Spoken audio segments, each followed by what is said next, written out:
of the Dragon. So Birth of the Dragon is a new action drama movie that just came out this weekend, and pretty much is the story about Bruce Lee, more or less. And is this movie good? Entertaining enough. It's pretty much one of those movies I just went into. I was just like, I just want to see a movie with some kung fu fighting in it that harkens back to old school 80s action movies that had Jet Li, Bruce Lee, and Jackie Chan, and that type of action to make you be like, holy shit, he just flipped over and kicked the shit out of that guy. That's entertaining shit. And you get that in this movie, more or less, like, you know, a couple of action scenes, more or less. You gotta power through this drolling story that you don't really care about. Characters that are portrayed by not too great actors, but hey, whatever. I mean, everybody wants kung fu fighting. I'm gonna just pro the cons, but I believe that Birth of the Dragon is in theaters right now. If you got $4 on you, you just want to, you know, see a movie and shit real quick, you don't have nothing else to do this weekend, and hey, take a chance on this movie. Here's why. About the addict of the movie, the guy who's portraying Bruce Lee, I thought he did a pretty decent job. He captured all the little things that Bruce Lee did, all the little mannerisms that you see in his other previous film, and I did like that. I like a little pay attention to detail. I'm not gonna say he looks exactly like Bruce Lee, but not about how he looks, pretty much how he acts and how he can portray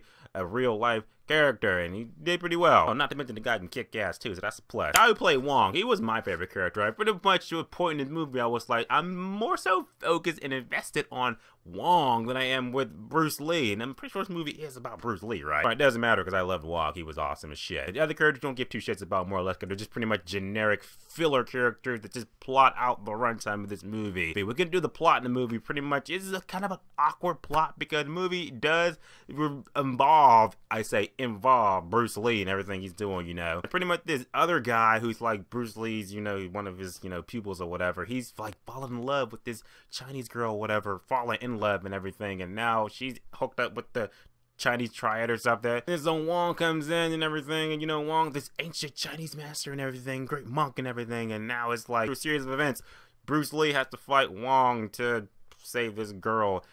Yeah, the plot is really like convoluted and it really doesn't make sense, doesn't really portray to anything, so the plot is not really something you're gonna be invested in. Pros of the movie, of course, is the action. It's like the best thing to talk about in this movie because that's what it is about, because it's Bruce Lee. I like seeing the kung fu fighting and the martial arts that were happening in the movie, you know, and they were sprinkled out in the first half, but it's really the only two action scenes in the movie that I worth talking about, and that's the one we saw in the trailer with Wong versus Bruce Lee, and that happened, and that was like a shit. That's some cool shit. They're all doing the jetty corkscrew kicks and everything, and they're all, you know, going upstairs and fighting everything and fighting in slow-mo and stuff like that. That was pretty crazy. I was just like Mortal Kombat, finish him. And the movie does pay homage to a lot of Bruce Lee's previous films and everything like that, like little Easter eggs throughout there, so if you are a die-hard Bruce Lee fan, you'll be able to pick that up too. Like all the messages and stuff like that, you know, about kung fu, why you gotta do it and everything, is comes from hero, what you're fighting for, stuff like that. Yeah, I get that. That's in the movie too for you guys. But that's pretty much where it ends because, like I said, the cons of the movie is that the plot really convoluted, it's not really that strong, it's very forgettable. You have a lot of filler characters that are also very forgettable because what they're dealing with in this movie doesn't really have anything to do with Bruce Lee or Wong. A part of the movie where Bruce Lee pretty much like, yeah, that's not my problem, so